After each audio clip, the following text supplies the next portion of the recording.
Brospoy tiba-tiba merasa merinding, seperti ada sesuatu yang mengintainya dari balik udara. Dia merasa ngeri, dikelilingi oleh hembusan angin yang merupakan elemen alam penuh misteri. Refleks, dia lari terbirit-birit sambil membuka mulut, menggambarkan kengerian yang buset ngeri banget. Saat itu juga, dia bertemu kembali dengan Oich, Sorrow, dan beberapa kawan lainnya. Mereka duduk santai, dikelilingi api unggun yang mengeluarkan asap dan cahaya hangat. Brospoy mendekat, berharap mendapat ketenangan. Tapi ternyata, yang dia lihat di depan mereka adalah 4 tengkorak. Refleks, Brospoy memutar kepalanya dan melihat ke arah orang-orang itu.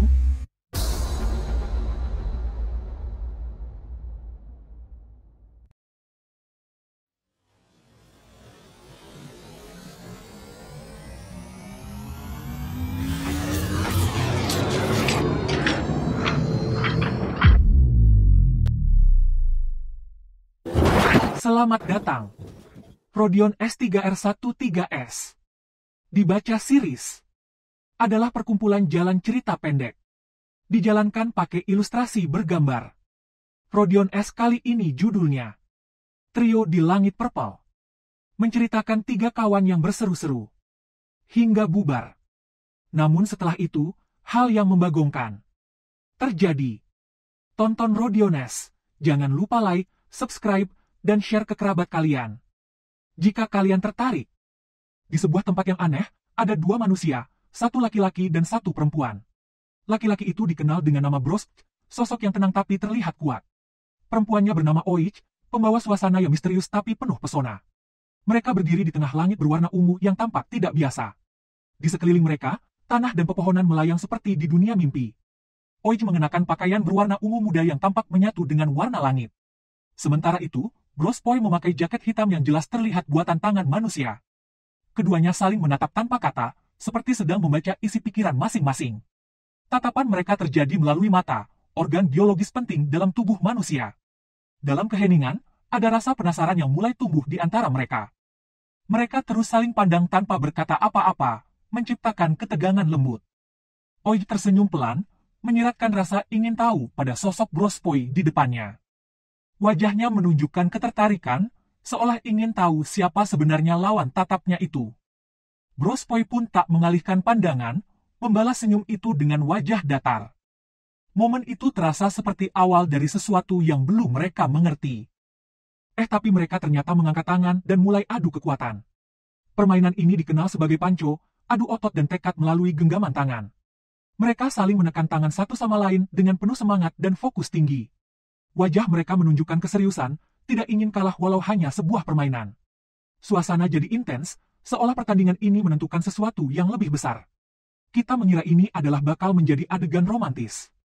Di tengah permainan panco yang semakin memanas antara Brospoy dan Oich, tiba-tiba muncul cahaya terang yang menyala tepat di atas kepala Brospoy. Cahaya itu bukan sembarang cahaya, itu adalah simbol dari ide cemerlang yang muncul tiba-tiba. Di saat yang bersamaan, muncul sosok baru yang tak asing bagi Brospoy. Dialah Brosoroy, kawan yang datang membawa nuansa baru ke dalam momen itu. Dengan kedatangan Brosoroy, yang awalnya hanya 2 orang, kini mereka bertiga. Trio itu pun terbentuk tanpa direncanakan, namun terasa sangat pas dan alami. Trio Brospoy, Oich, dan Soroy memutuskan untuk menghabiskan waktu dengan cara yang menyenangkan. Mereka tertawa bersama, membuka mulut lebar-lebar sambil menikmati obrolan konyol yang entah datang dari mana. Suasana jadi riuh, penuh tawa dan ekspresi bahagia yang lepas tanpa beban. Setiap gurauan kecil terasa lucu, seolah dunia ungu di sekitar mereka ikut tertawa juga. Namun, setelah sekian lama tertawa dan bercanda, perlahan rasa bosan datang. Mereka duduk di bangku abu-abu, benda buatan manusia yang terlihat biasa di dunia yang tak biasa. Tak satu pun dari mereka berbicara, mereka hanya diam, tenggelam dalam pikiran masing-masing. Wajah mereka menunjukkan kebosanan yang menyelimuti seperti kabut tipis. Mereka tak tahu harus melakukan apa, dan lamunan pun jadi pelarian. Untuk melawan kebosanan, masing-masing dari mereka mengeluarkan smartphone dari kantongnya. Layar kecil di tangan mereka kini jadi jendela ke dunia lain yang lebih ramai dan sibuk. Mereka mulai menjelajah isi layar, mencari hiburan yang bisa menyelamatkan hari itu. Scroll demi scroll, jari-jari mereka sibuk, tapi wajah tetap datar dan mata tampak kosong. Tanpa sadar, mereka tenggelam dalam dunia digital, terpisah dalam kesendirian masing-masing. Hingga akhirnya mereka memutuskan untuk bubar. Setelah momen kebersamaan itu usai dan mereka berpencar, Bros Pai justru menunjukkan reaksi yang tak terduga. Bukan rasa kecewa yang muncul, bukan pula kesedihan. Yang muncul justru sesuatu yang ganjil. Emosi yang tak bisa langsung didefinisikan. Sebuah perasaan aneh yang di satu sisi membingungkan, tapi di sisi lain terasa sangat logis. Untuk Bros Pai sendiri. Dengan gerakan santai, tangan Bros Pai perlahan masuk ke saku celananya yang jelas buatan manusia. Ia mengeluarkan benda yang kini sudah jadi bagian dari keseharian manusia modern, smartphone. Tak butuh waktu lama, layar menyala dan semangat baru mulai merasukinya, meskipun kini ia sendirian, duduk di tengah dunia ungu yang tetap sunyi. Lagi-lagi, Bros Pai menikmati waktu sendirinya dengan membuka mulut lebar sambil bersenang-senang entah karena apa. Sepertinya ia introvert. Keseruan akan kesendirian yang dinikmati Bros ternyata hanyalah kesenangan sesaat yang sifatnya sementara. Setelah itu, diam-diam suasana mulai berubah, perlahan tapi pasti. Sesuatu yang tak bisa dijelaskan mulai merayap masuk ke pikirannya. Apa yang terjadi pada Bros Pai benar-benar di luar dugaan, semuanya berbalik arah, berubah 180 derajat begitu saja. Bros Pai tiba-tiba merasa merinding, seperti ada sesuatu yang mengintainya dari balik udara. Dia merasa ngeri, dikelilingi oleh hembusan angin yang merupakan elemen alam penuh misteri. Refleks, dia lari terbirit-birit sambil membuka mulut, menggambarkan kengerian yang buset ngeri banget. Saat itu juga, dia bertemu kembali dengan Oich, Sorau, dan beberapa kawan lainnya. Mereka duduk santai, dikelilingi api unggun yang mengeluarkan asap dan cahaya hangat. Bros Pai mendekat, berharap mendapat ketenangan. Tapi ternyata, yang dia lihat di depan mereka adalah 4 tengkorak. Keempat tengkorak itu memang terlihat sangat menyeramkan, dengan tulang-tulang putih kusam yang menatap kosong ke udara. Namun di balik penampilan mengerikan itu, semuanya justru sangat di luar dugaan dan jauh dari ekspektasi. Ternyata, mereka bukan tengkorak biasa yang cuma buat ditakuti. Tetap mengerikan, tapi yang jauh lebih mengerikan dari semuanya adalah reaksi Bros Pai sendiri terhadap kehadiran mereka. Bros Pai memainkan gitar itu dengan asik, duduk dekat dengan para tengkorak yang diam. Bros Pai duduk dengan wajah sumringah, membawa mood serunya ke level berikutnya.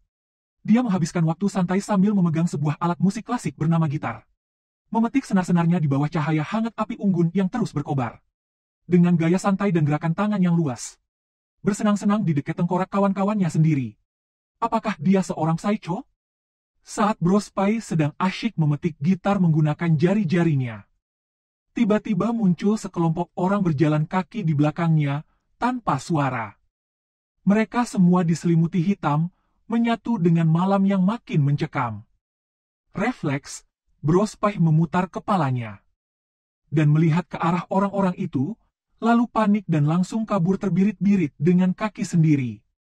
Ternyata mereka adalah Oich, Sorau, dan kawan-kawan lainnya. Mereka membuat tengkorang dari mereka sendiri, entah apa tujuannya. Tapi poin dari ini semua adalah, ini membuat Bros Pai ketakutan, bukan karena sebuah tengkorak. Tapi belum selesai rasa syoknya, Bros Pai kembali diselimuti ketakutan yang lebih aneh. Ia merasa merinding luar biasa, dikelilingi suara, hai hai hai, yang misterius dan sulit dijelaskan. Dengan mulut menganga, ia lari lagi tanpa arah, seperti dikejar suara itu.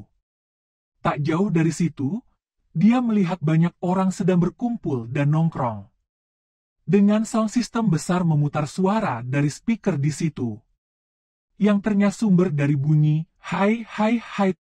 Bros Pai tak kuat menahan sensasi ngeri itu. Ia lari terbirit-birit sambil membuka mulutnya lebar-lebar. Prospect benar-benar seorang introvert ekstrim yang berjalan di langit purple. Dan begitulah kisah ini pun tamat.